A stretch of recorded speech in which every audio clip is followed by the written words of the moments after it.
Yo empecé a preparar este mensaje yendo para un lado. ¿Viste cuando vas a Mar del Plata y terminás en Córdoba? Bueno, más o menos. Así que, hermanos, ruego por las misericordias de Dios, Romanos 12, 1 y 2, que presentéis vuestros cuerpos en sacrificio vivo, santo, agradable a Dios, que es vuestro culto racional. No os conforméis a este siglo, sino transformaos por medio de la renovación de vuestro entendimiento, para que comprobéis cuál sea la buena voluntad de Dios, agradable y perfecta. Y el versículo 21 dice: no seas vencido de lo malo, sino vence con el bien el mal. Estuve meditando en estos días y me pasó algo. Me di cuenta cómo el humanismo se metió dentro de la iglesia. Y me di cuenta que Dios, o esperamos que Dios, o interpretamos la palabra de Dios siempre en referencia a lo circunstancial y no en referencia a nuestros actos. O sea, queremos que la voluntad de Dios se cumpla en nosotros cuando las cosas nos van mal y queremos que nos vayan bien, pero nos cuesta cumplir la voluntad de Dios cuando somos nosotros los que debemos actuar. O sea, la palabra de Dios la interpretamos respecto a lo que nos pasa, pero no respecto a lo que hacemos. Cuando hablamos de obtener la victoria, decimos: quiero tener la plata para pagar la deuda, quiero ser sano de mi enfermedad, quiero que mi familia esté toda unida, quiero que pueda tener el negocio que prospere, quiero que me aumenten el sueldo. Eso es obtener victoria, pero no llevamos la victoria a nuestro ámbito personal,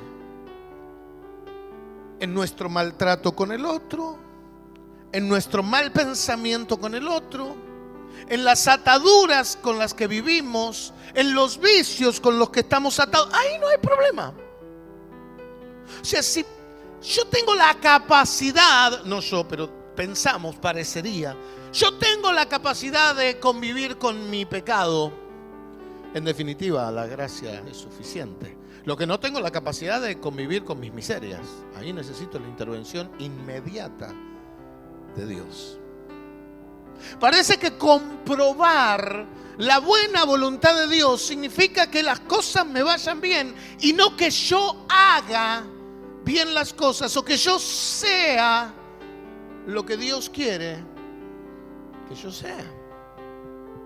Y estamos teniendo un serio problema, porque reducimos el área de influencia del Evangelio a las circunstancias, pero no a la esencia. Nos trazamos objetivos y alcanzamos objetivos, pero en el proceso seguimos siendo la misma persona. Y el gran problema es que el Señor vino a transformarnos. El éxito no se trata de alcanzar un objetivo. El éxito se trata de alcanzar la transformación de lo que somos para agradarle a Dios. Y esto es lo que no parecería que dejó de existir. Mirá, necesitamos ser luz, necesitamos ser sal, necesitamos ser referencia. La pregunta es: ¿cuál es nuestra diferencia con el resto de la sociedad? Porque si tu diferencia con el resto de la sociedad es que vas a la iglesia, que de vez en cuando orás, que de vez en cuando te portás bien, que no robás, que no decís tantas malas palabras como los demás, entonces estás aplicando para fariseo. Aplicando, no sos fariseo porque no conoces la ley todavía, así que ni siquiera fariseo. Entonces, no, nos estamos convirtiendo y la iglesia, la iglesia en mayúscula se ha convertido en una gran religión a la cual vamos a buscar ayuda. Y nuestra adoración a Dios no es más ni menos que una de las partes del culto, y no el estilo de vida que debería ser. Entonces vamos con una estructura. Ya sabemos que en la iglesia va a haber alabanza y adoración, y para nosotros alabanza y adoración es eso. Porque muchos parecemos incapaces de adorar a Dios, no solo con lo que decimos, sino fundamentalmente con lo que somos. Cuando Pablo le dice a los romanos que no se conformen a este siglo, le está diciendo: no sean igual que las personas que viven con ustedes. No vivan de acuerdo a los valores de las personas que están con ustedes. No vivan igual que ellos. No tengan la misma forma. Conformarse es tomar la forma. No hagan las mismas cosas. No piensen de la misma manera. No opinen igual.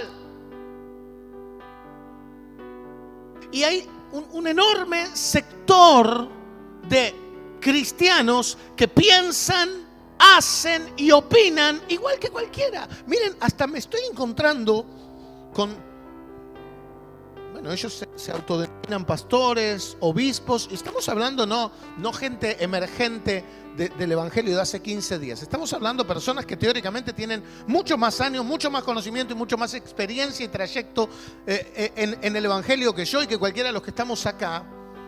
Pronunciarse a favor del aborto, pronunciarse a favor de la homosexualidad, pronunciarse a favor de... Y mire, a mí no me asusta que una persona que no conoce a Dios se pronuncie a favor del aborto, se pronuncie a favor de la homosexualidad. No me asusta que venga una pareja gay a la iglesia, no me asusta que venga una pareja de lesbiana, no me asusta que venga alguien y me diga yo estoy a favor. No, a mí me asusta cuando los que somos parte de la iglesia decimos eso. Ahí hay un problema. Ahí es donde estamos viendo una decadencia moral dentro de la iglesia.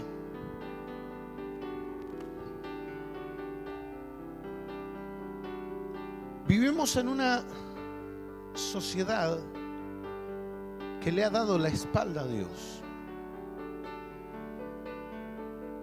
El problema es cuando la iglesia le da la espalda a Dios. El problema no es que la sociedad ignore a Dios. El problema es que nosotros ignoramos a Dios. El problema no es que la gente se acuerde de Dios solo cuando lo necesita. El problema es que vos te acuerdes de Dios solo cuando lo necesitas. El problema no es que la gente viva como quiere. El problema es que vos vivís como querés. Ese es el problema que tenemos. El problema es que lo mismo que sucede afuera sucede dentro, con la diferencia que venimos a la iglesia.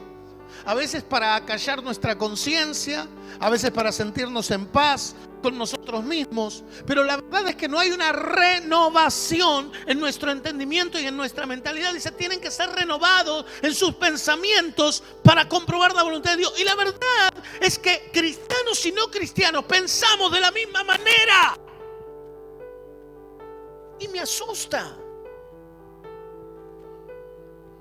Mantener una conversación de política con un cristiano y con un inconverso y vas a encontrar exactamente el mismo fanatismo. Yo tengo amigos, pastores, que opinan diferente que yo en cuanto a la política y que me han dejado de escribir. Algunos hasta me eliminaron del Facebook.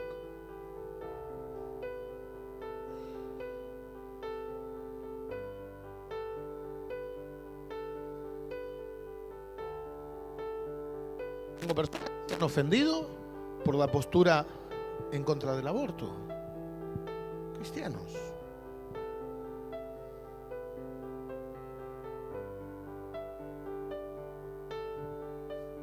¿Cuál es el cambio que experimentaste en tu mentalidad? Si vos tuvieras que decir 10 cosas que hoy que sos cristiano pensás de manera diferente, ¿podrías decirlas? Nadie levante la mano, nadie diga nada. Que cada uno de nosotros nos analizamos. Porque la verdad es que si lo único que cambió en tu vida es que antes los domingos te quedabas durmiendo y ahora venís a la iglesia, podés seguir durmiendo. Nada va a cambiar en tu vida por venir a la iglesia. Nada. Nada. Me preocupa que nuestras opiniones,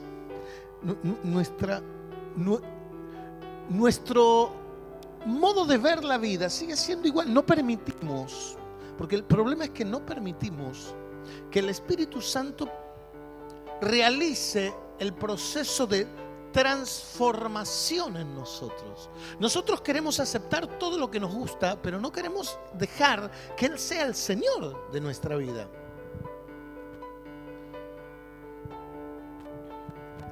La Biblia dice: hay, Isaías, de los que a lo bueno llaman malo y a lo malo llaman bueno. Y yo me encuentro con que en la iglesia muchas veces se llama bueno a lo malo y se llama malo a lo bueno,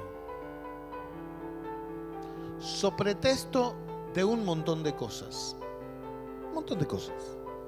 Pero la verdad es que empezamos a negociar. ¿Hice alguna macana o no? Ah, bueno. Cambiamos. Eso. No, está el otro, está para cambiar el micrófono. ¿Son bravos ustedes?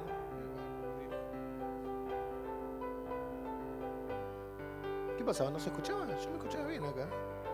¿Hacía ruido?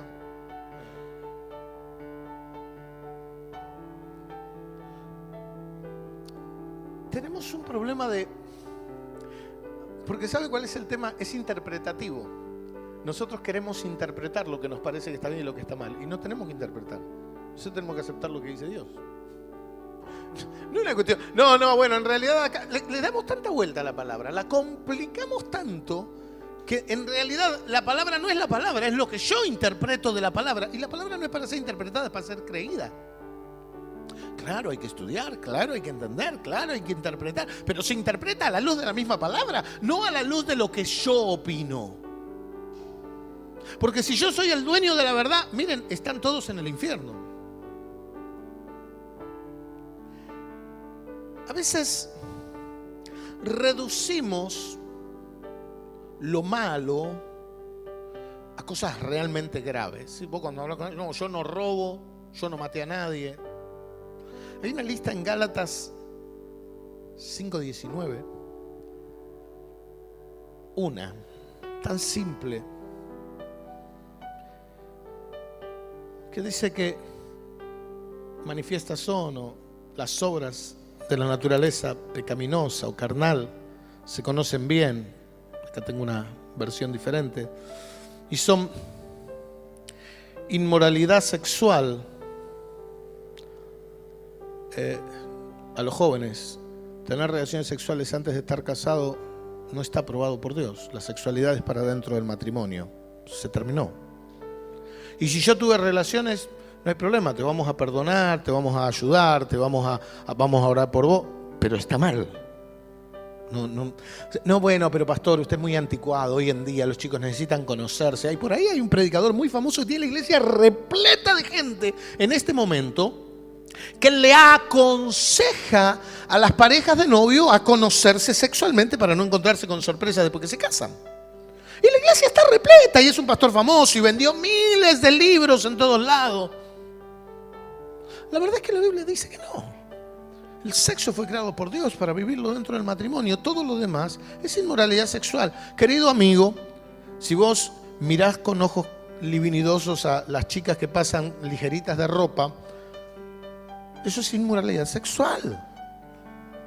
Si mirás a Tinelli, no porque te guste el baile, eso es inmoralidad sexual. Mujeres de la misma manera. O sea, la inmoralidad sexual no está solo en el hecho, está en el pensamiento. Si vos mirás pornografía, es inmoralidad sexual. Parece que inmoralidad sexual es solamente traicionar al esposo o a la esposa. Claro que esa es la máxima expresión o una de las más claras de inmoralidad sexual. Pero es inmoralidad sexual. Impureza.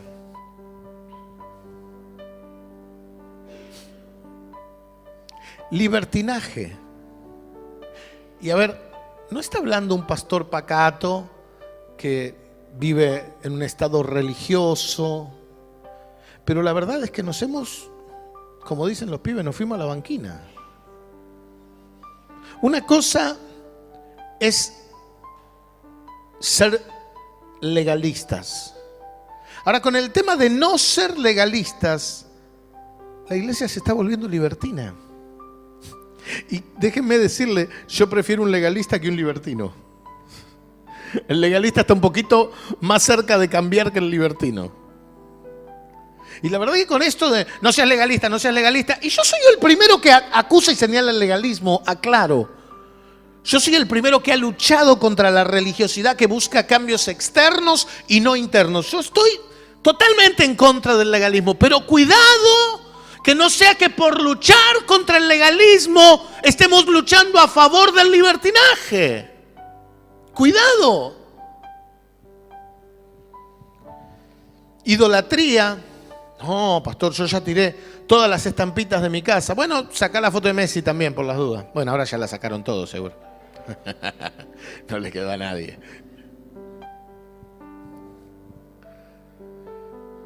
Se cruzaron en cuartos, Messi y Ronaldo al final. En los cuartos del hotel se cruzaron. ¿No?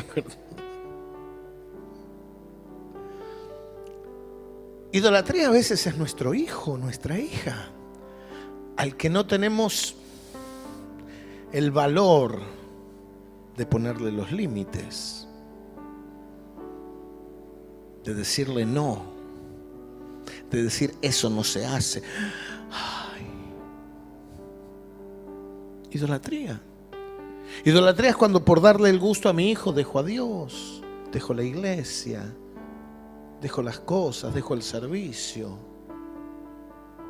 Es idolatría.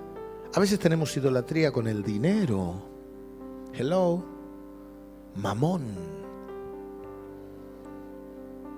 Algunos parece que quieren. Tío rico, ¿viste? Que iba todos los días a contar las monedas. Idolatría. La Biblia dice. No, porque claro, no sea fácil. Nosotros hemos aprendido, los que tenemos evangelio hace mucho. No, idolatría es la iglesia católica. No, hay mucha idolatría evangélica, papito. Hay mucha idolatría evangélica. Hay idolatría a los cultos. Hay idolatría a los predicadores. Hay idolatría a los ministros de alabanza. No tengo un mango, pero viene Marco Barriento y gasto lo que no tengo para ir a escucharlo. Gracias a Dios por hermano como Marco Barriento, pero cuidado. No vaya a ser que estemos creando ídolos. Brujería. Ay, pastor, el diablo lo reprenda. Pero en el horóscopo me salió que este es un buen mes para.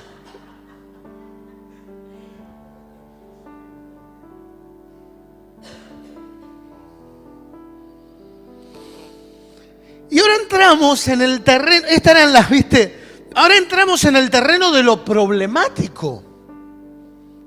Porque yo sé que a ustedes no les afecta, pero a la mayoría de los cristianos sí. Y arranca con odio. No, pastor, yo no tengo odio para nadie. Ni la bruja de mi suegra tampoco. A nadie odio, Señor. ¿Y qué quiere que ponga?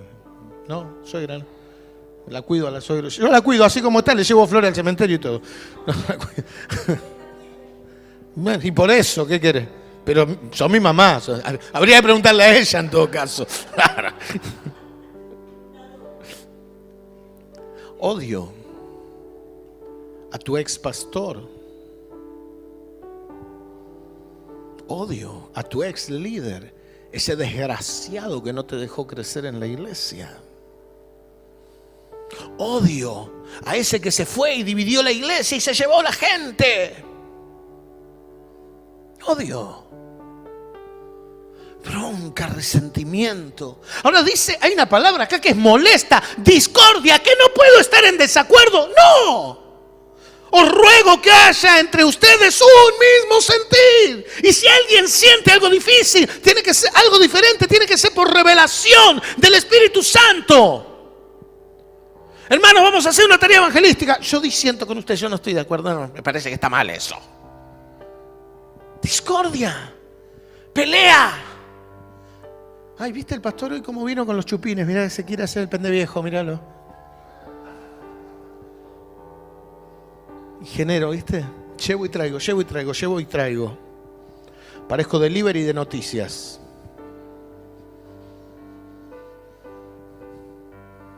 Celos.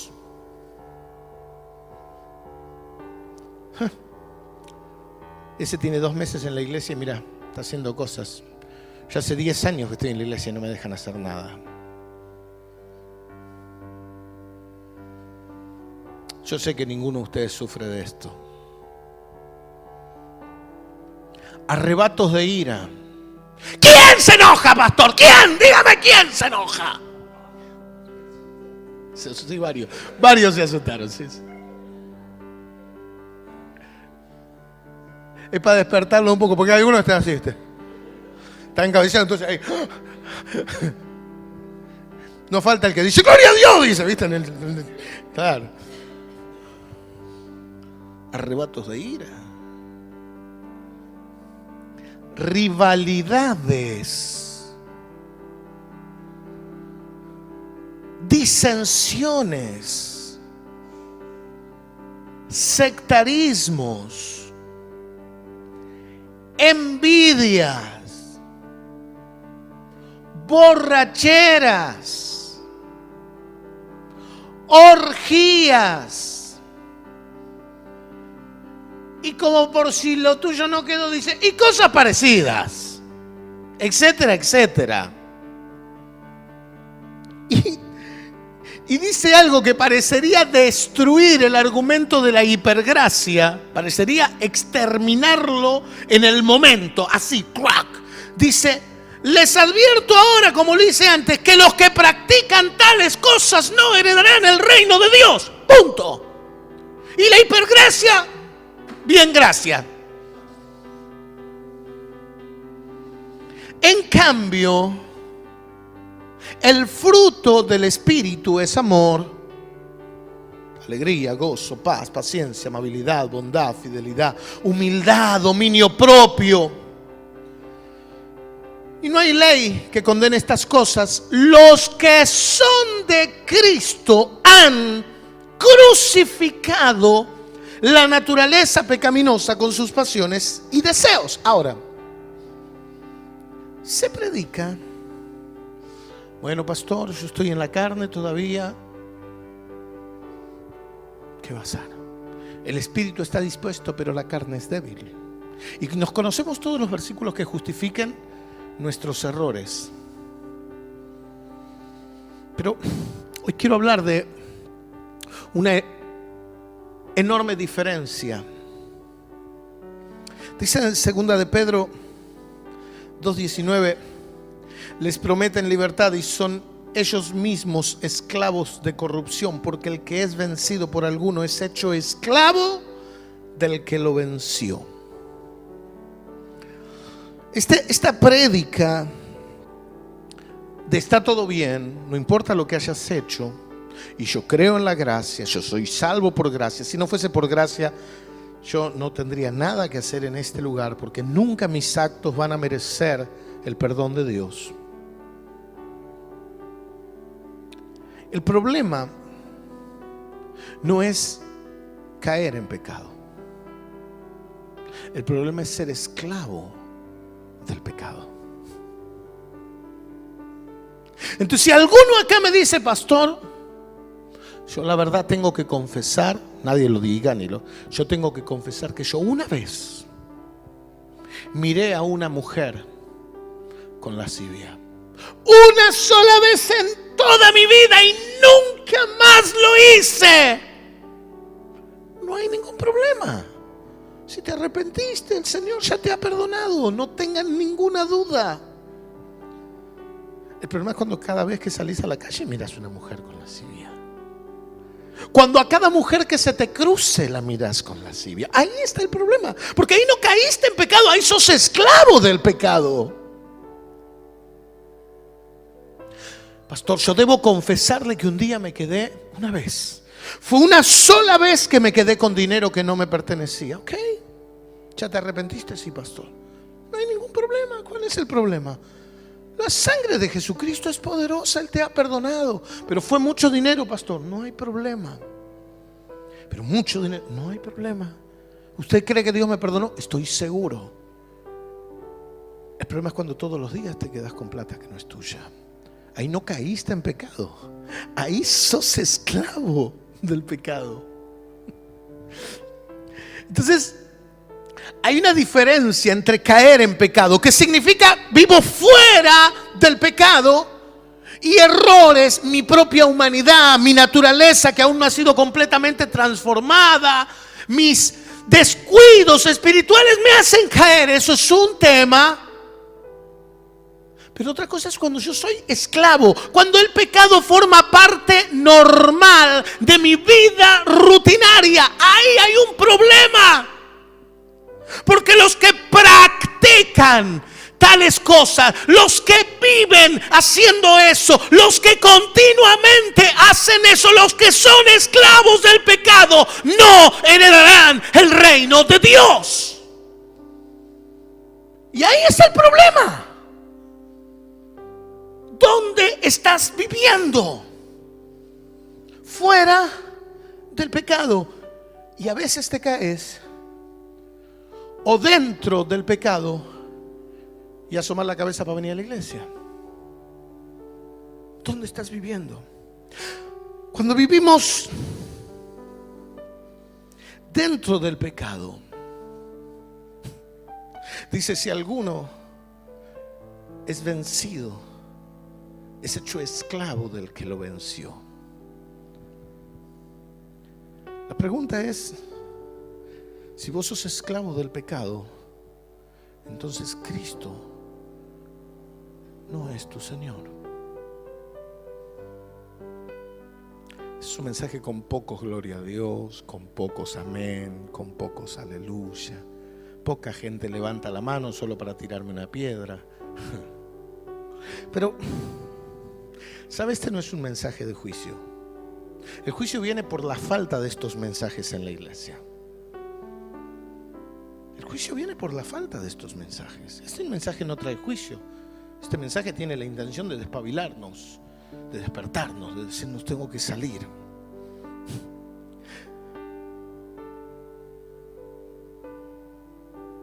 El gran problema, insisto, no es en cometer un error. No estoy haciendo una apología de los errores, pero la verdad es que todos nosotros podemos cometer errores. De hecho, lo hacemos. El problema es cuando vivimos en el error y cuando terminamos negociando con el error, porque siempre negociamos. La frase que nos marca que estamos negociando es: hay cosas peores. Esa frase indica que hemos negociado. Pero estás mirando pornografía, pero no engaño a mi mujer de hecho. Pero no estás diezmando, pero no salgo a robar. Pero le gritás, insultás a tu mujer todos los días, pero no le pego.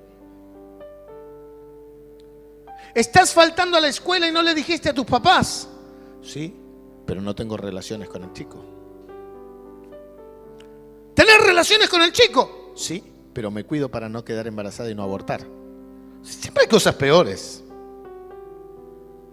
Cuando nosotros decimos hay cosas peores, ¿sabe lo que significa? Que hemos sido esclavizados por algo. La pregunta que te voy a hacer, para que no me contestes a mí, sino para que te contestes a vos, es: ¿qué cosas te han esclavizado? ¿Qué cosas te tienen esclavo?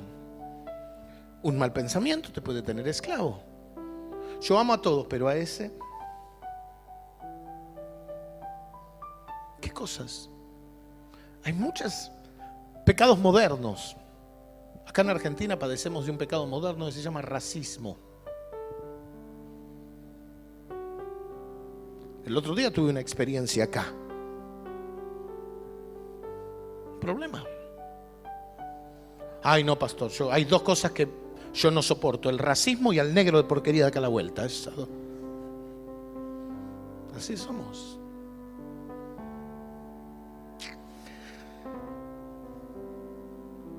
La gracia es suficiente para cualquier pecado.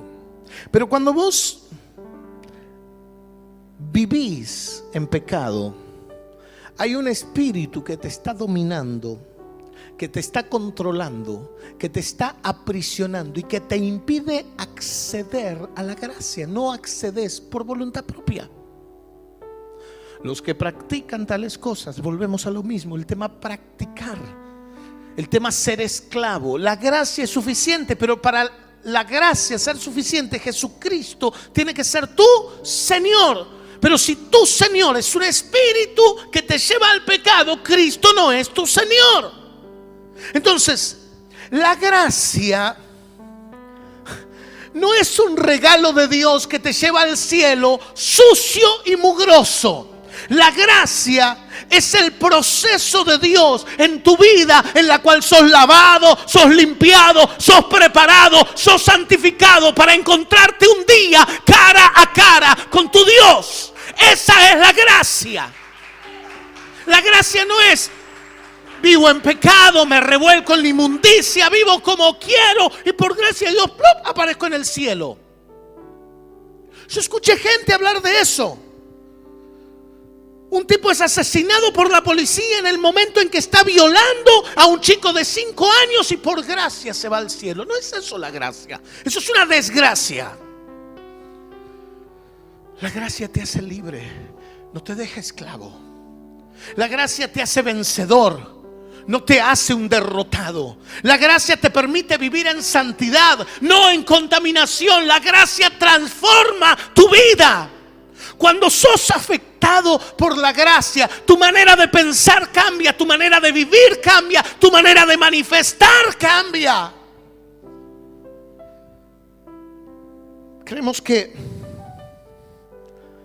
la gracia es un pasaje mágico a eternidad.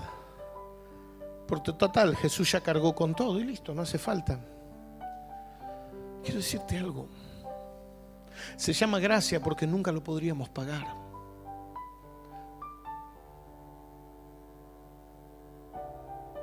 Se llama gracia porque para nosotros es gratuita, pero no que haya sido gratis. Para nosotros, a nosotros nos es entregada de manera gratuita, pero Jesucristo pagó con toda su sangre. Cuando nosotros recibimos a Cristo como Salvador y su gracia se aplica en nosotros, el Espíritu Santo comienza un proceso de santificación. Si el Espíritu Santo no comienza este proceso de santificación, entonces algo está mal. Algo no hemos creído, algo no hemos entendido o algo no hemos aceptado. El proceso del Espíritu Santo en nuestra vida tiene que efectuarse. Por eso Pablo dice, miren, cuando estamos en la carne practicamos estas cosas. Es fácil darse cuenta el que ha recibido, el que está siendo lleno, el que está siendo tocado, el que está siendo transformado por el Espíritu Santo y el que no. El que no todavía practica como algo habitual, como algo rutinario y como algo que no es tan grave estas cosas. Y ahí arranca. Pero el fruto del Espíritu, aunque todavía sea un fruto verde, un fruto chiquito, un fruto que todavía no se puede disfrutar en plenitud, pero el fruto se empieza a manifestar. Es gozo, paz, paciencia, benignidad, bondad, fe, mansedumbre, templanza, amor.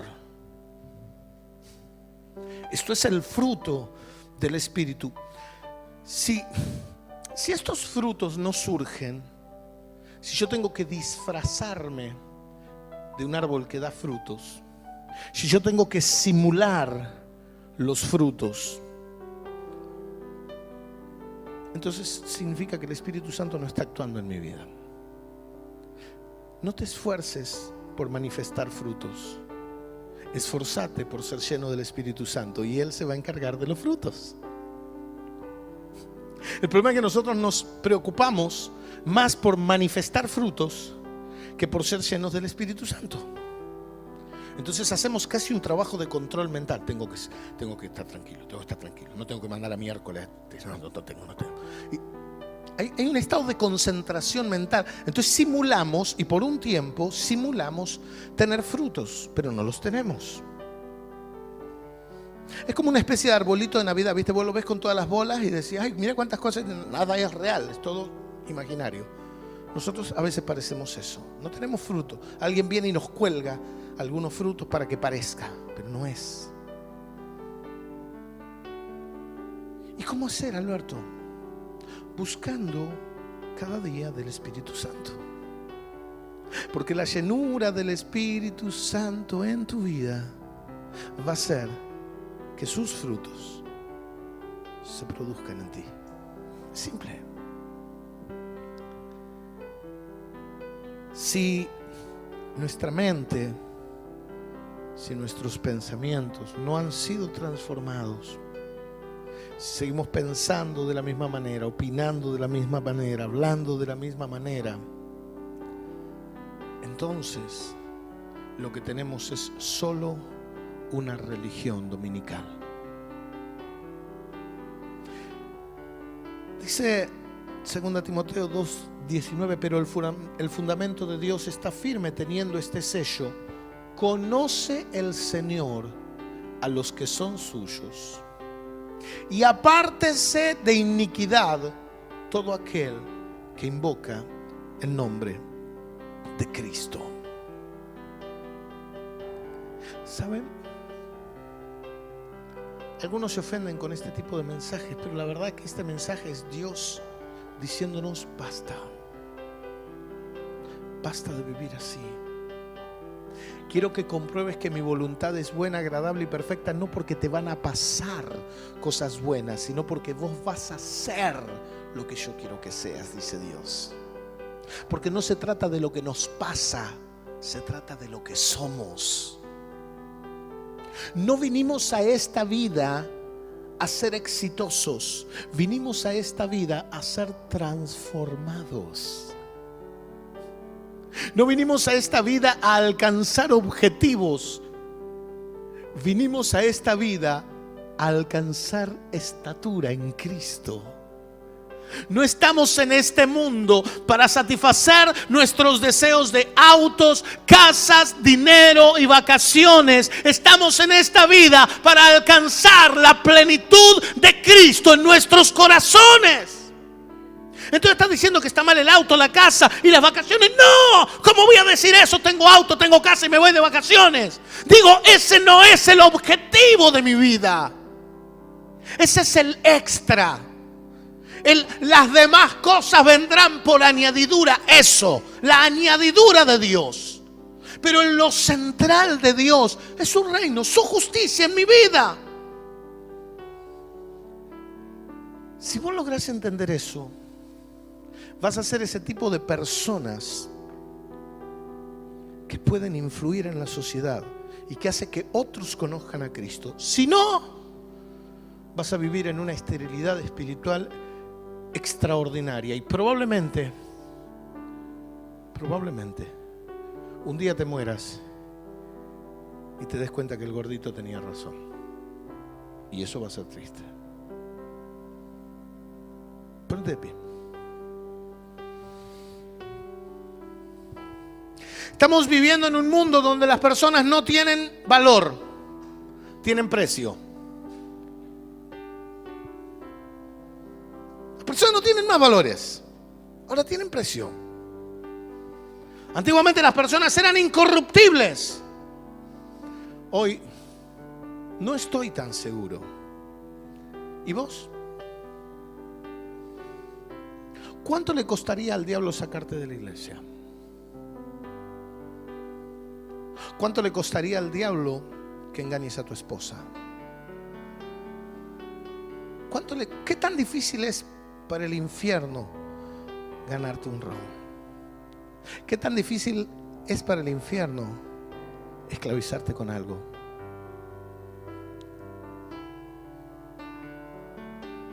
¿Cuál es el grado de dificultad que tu enemigo tiene? Todos caemos. La pregunta no es esa, la pregunta es ¿dónde vivimos? ¿En prisiones o en libertad? Si vivís en libertad, agradeceré a Dios.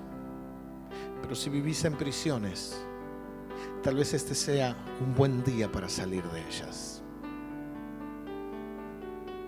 Tal vez los malos pensamientos, los enojos. No estoy hablando ahora de situaciones financieras, no estoy hablando de enfermedades. Claro, todos saben que yo creo en eso y oro por eso. Pero hoy no me toca hablar de eso. No estoy hablando de la felicidad que tu familia te da a vos, estoy hablando de la felicidad que vos le das a tu familia. No estoy hablando de cuánto dinero tenés, estoy hablando de cuánto dinero invertís.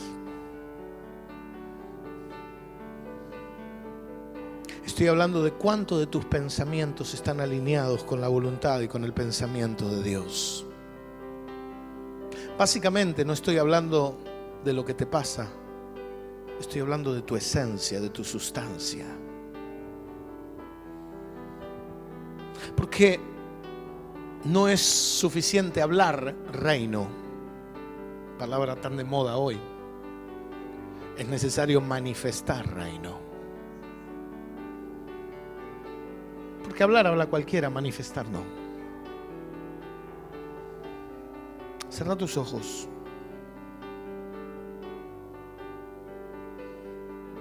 El Espíritu Santo vino a hacerte libre de todas las porquerías que te están controlando. Orgullo, envidia, bronca, resentimiento. Por supuesto, adulterio, fornicación, hechicería, inmoralidad sexual. Es un problema cuando hablamos de esto porque vos cuando haces el llamado la gente dice, y se van a pensar que soy un pedófilo. No, tal vez pases aquí adelante porque vivís maltratando a tu papá, a tu hijo, a tu hermano, a tu esposa, a tu esposo, a quien sea. Tal vez pasas acá porque nadie te va a preguntar. Pero hoy quiero invitarte. Si vos sentís que necesitas ser libre, pasa adelante. Si vos sentís que necesitas ser libre, vení. El Espíritu Santo vino a hacerte libre, a darte la victoria. Y no la victoria en los problemas, porque la primera victoria, la más importante, se logra cuando somos libres de nuestros pecados. La primera victoria que el hombre debe tener es la victoria sobre sus debilidades, sobre sus miserias, sobre sus pecados, sobre sus ataduras, sobre su esclavitud. La primera victoria que nosotros debemos tener es que el Espíritu Santo ministre nuestra vida. Y hoy es un buen día para salir de este lugar en victoria. Yo voy a pedir al pastor David que por favor pueda ministrar a las personas. Por favor. Mientras tanto, cierren sus ojos el resto y vamos a estar orando para que el Señor pueda bendecir, pueda obrar. Padre, en el nombre de Jesús, te rogamos que el poder de tu Espíritu Santo se manifieste en cada una de estas vidas, Señor. Señor, que ellos puedan ser libres, libres de esas prisiones, libres de esas debilidades, libres de esas ataduras, libres en el nombre de Jesús. Padre, yo te ruego que los cielos sean abiertos sobre cada uno de mis hermanos, de mis hermanas. Señor, que podamos vivir de una manera diferente. Que podamos vivir, Señor, de acuerdo, conforme a tu voluntad. Que busquemos tu justicia en nuestras vidas, Señor. Tu sistema de normas, de valores, de conducta se cumpla en nosotros. Que busquemos primeramente tu reino, Señor, en nuestras vidas. Que no busquemos los beneficios. Padre, en el nombre de Jesús, te ruego que bendigas a cada una de estas personas que están acá en este momento. Señor, llenalos del poder de tu Espíritu Santo. Señor, que haya un cambio y una transformación profunda en sus vidas. Un cambio y una transformación profunda en sus vidas. Señor, que sean libres de aquello que los detiene, que las ata, que los inhibe, que los cohíbe, que los aleja de ti, Señor. Padre, y si alguno, tal vez por vergüenza o timidez, quedó en su lugar, quedó en su silla y está luchando porque sabe que hay prisiones que lo tienen. Señor, tal vez están poniendo en su mente el pensamiento típico de: no es necesario que yo pase porque Dios conoce. Señor, trata también con el orgullo que no reconocen que tienen. Porque el primer problema que el hombre tiene, por el cual no permite que vos lo ministres, Espíritu Santo, se llama orgullo. Señor, en el nombre de Jesús, te ruego que quiebres nuestra soberbia. Ayúdanos a ser humildes delante de ti. Padre, que podamos tener una semana gloriosa y que tu bendición trabaje en nuestro corazón para que podamos ser todo lo que vos querés que nosotros seamos.